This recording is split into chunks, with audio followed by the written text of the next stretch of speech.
Nós terminamos a leitura de Merrick. Para mim, foi uma releitura de Merrick da Anne Rice.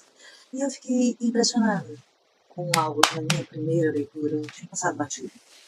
A personagem ela vai perdendo a cor da pele conforme ganha importância na história. No começo, Merrick é descrita como uma mulher de uma origem diferente. Ela tem a pele cor de café com leite, herdeira de uma linhagem poderosa que mistura negros, indígenas e brancos, com ligações profundas com o voodoo de Nova Orleans, mas, à medida que a trama avança, e ela vai se tornando um interesse romântico para Louis, o vampiro triste e bonito, dos livros, e branco. A pele dela vai clareando. E no final, ela é tratada como uma pessoa branca. E isso me fez pensar no padrão que se repete na obra da Anne Rice. Existe um clube de cavaleiros, formado pelos vampiros mais antigos, poderosos. Está Louis, Armand, David Talbot, vários. Eles são sempre descritos como uma estética europeia, pálidos, belos, sofredores. Eles podem cometer os piores crimes. Louis era um proprietário de escravos, ele cuidou de uma criança vampira. Lestat é um assassino em série brilhante e bonito. David Talbot desejou Merrick desde que ela era uma menina. Mas eles são sempre absolvidos pela narrativa, porque são homens. Porque sofrem, porque têm monólogos existenciais, porque são belos. O sofrimento deles vira uma espécie de uma indulgência. Enquanto isso, as mulheres e os personagens não brancos ocupam um lugar diferente. A Akasha, a vampira original, a mais poderosa de todas, ela resolve acabar com um sistema, um patriarcado, e é assassinada pelos homens da história. E o poder dela é usurpado. Mais tarde, Margaret Mettler teremos esse poder usurpado também. Isso é tratado como restabelecer o equilíbrio. Cláudia é a mulher presa num corpo de criança, mas a sua tragédia serve só para mostrar o sofrimento de Louis e Lestat. Merrick, mesmo sendo extremamente poderosa, herdeira de uma tradição mágica riquíssima, ela é uma ferramenta para curar a dor existencial de Louis, um upgrade vampírico para Louis, para a dor existencial dele. O poder dela existe, mas é sempre a serviço do clube, do bolinha, dos homens. E tem o caso do David Talbot. Ele é um vampiro com alma branca, um corpo mestiço. Ele teve o corpo corpo dele foi roubado. Ele literalmente ocupou um corpo de um rapaz anglo-indiano. E ele trata isso como se fosse algo sobre ele, sobre a tragédia dele. Ninguém lembra, o rapaz sequer tem nome. Enquanto isso, a Mary, que é mestiça de corpo e alma, ela é como se ela precisasse ser embranquecida e desempoderada. A mensagem parece quase clara. Branquitude é o padrão da transcendência, da beleza, da imortalidade. E eu acho que a Anne Rice sabia o que estava fazendo. Ela escreveu A Festa de Todos os Santos, um romance histórico sobre a comunidade de mestiços livres de Nova Orleans, não, pessoas não brancas livres.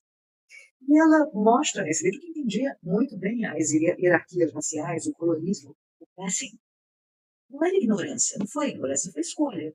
Ela sabia que para ser levada a sério no mercado editorial gótico, para manter o público majoritariamente branco e ocidental, ela precisava manter uma estética vampiresca atrelada a essa branquitude. A Merrick foi sacrificada nesse altar.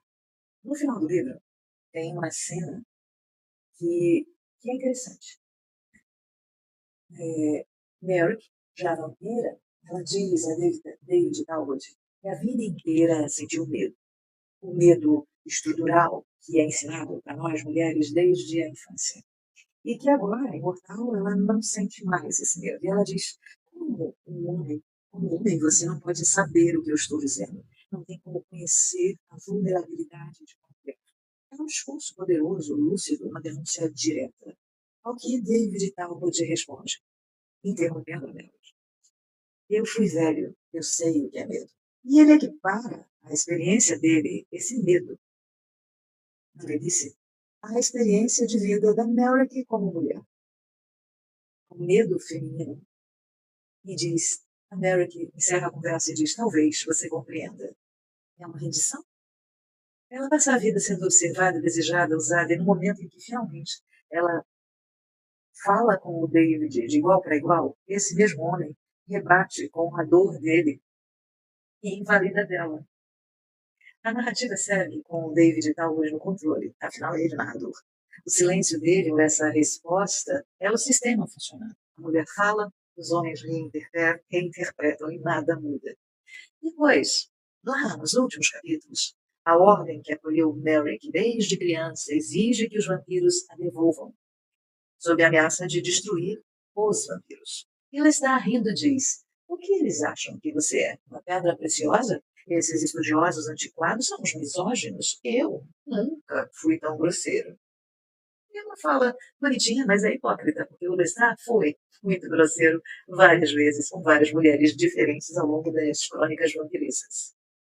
Lestat aponta o dedo para Talamasca, mas ele não faz muito diferente. Ele trata a Merrick exatamente da mesma forma, como um objeto de disputa, como um recurso, como alguém cuja vontade não é realmente consultada. Embora ele pergunte o que você quer, Merrick. A diferença é que, talvez, ele seja mais romântico na forma de possessão. No fundo, a Anne Rice estava tentando se adaptar ao discurso do final dos anos 80, dos anos 90, quando o feminismo e as discussões raciais ganhavam espaço. Ela coloca na boca do personagem mais amado essa crítica à misoginia dos outros. Mas nunca olha para a misoginia dos vampiros. O Clube dos Cavalheiros, o Clube do Bolinha de Vampiros, segue com uma placa nova na porta. Aqui não somos grosseiros. E a Merrick, ela vira a vampira pálida. Ela perde a cor, perde o discurso, perde a agência, perde a voz, e vira uma coisa pálida no salão. Uma parceira para o Louis. Geralmente nas histórias da Anne Rice, as mulheres e os corpos não brancos pagam o preço. Porque o David Talbot, ele passa a ser lido não pela pele. O que é valorizado nele é esse ser britânico, o jeito, a educação, como se isso fosse o que, tipo assim, como se, ok, ele mora nesse corpo que não é branco, mas ele é branco. Ele foi criado assim. É tão colonialista. E a misoginia está o tempo todo presente na história da Merrick. Porque como assim ela faz aquele discurso para o David Talbot, que a deseja desde que ela tinha 14 anos, e ele interrompe, ele invalida, ele desqualifica.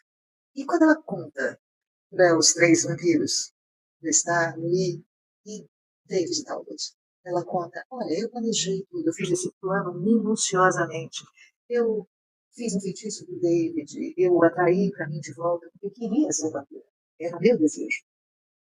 E depois, quando eu me encantei pelo Louis, eu fiz de novo um outro feitiço e fiz com que ele voltasse para mim. E eles também invalidam isso. Lestat ri, o David Talbot, ele não fica muito satisfeito com a ideia de que o desejo dele tenha sido manipulado, fica enciumado do Louis, que é a escolha da Merrick, e o Louis, ele diz, não, o meu amor é o que importa. Não importa o que você diz, não importa como você fez, como você chegou aqui, o que importa é que eu te amo e isso te define. Enfim, são desconfortos que ficaram para mim depois da leitura de Merrick. Posso estar errada? Posso. Mas foi o que eu senti.